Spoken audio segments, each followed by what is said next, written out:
Hey everyone, welcome back to Tekken Rumble. Did you know about the origin of Ogre? In this video, we want to talk about it. Child of the Earth, the tale of the ancient ogre. In an age when there was yet no word for war, in an era when gods ruled over soil and fire, a being rose from the heart of the earth. The ancient people called him Ogre.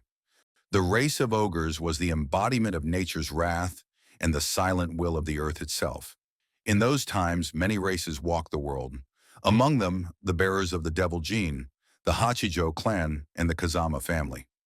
Each possessed its own unique power and pursued different purposes.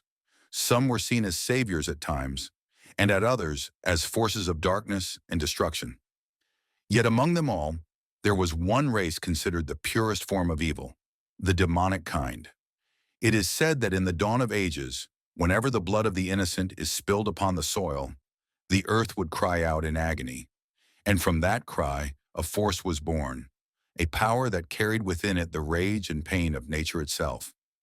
That power took form within the body of an ancient warrior, a being with eyes burning like the sun and skin green as stone, hardened like rock.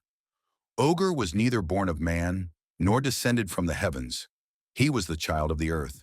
As tribal wars began and destruction spread across the lands, the earth could bear no more. Ogre, the earth's emissary, awakened from his slumber and stepped into the battles of humankind to put an end to them. He crushed the armies of the tribes and brought the wars to a halt.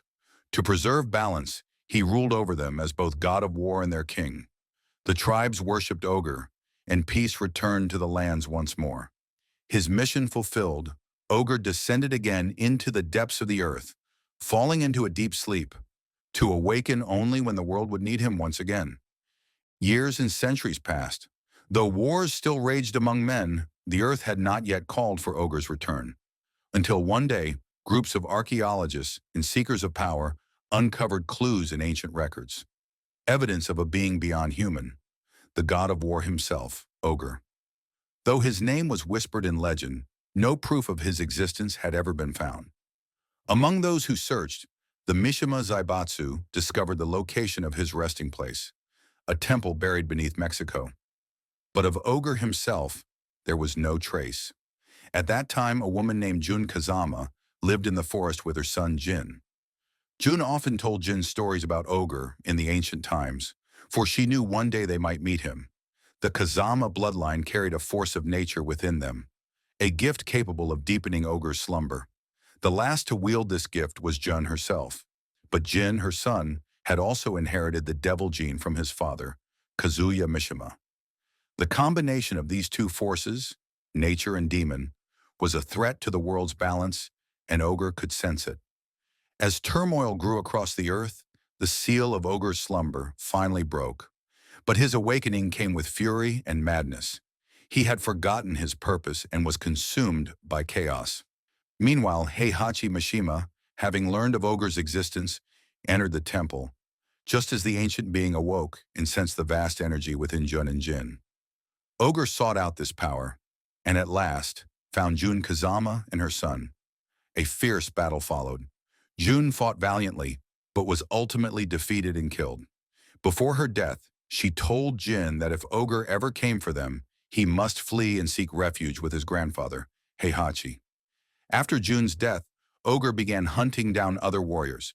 Having lost his sanity, he believed that by destroying the world's strongest fighters, he could restore nature's balance.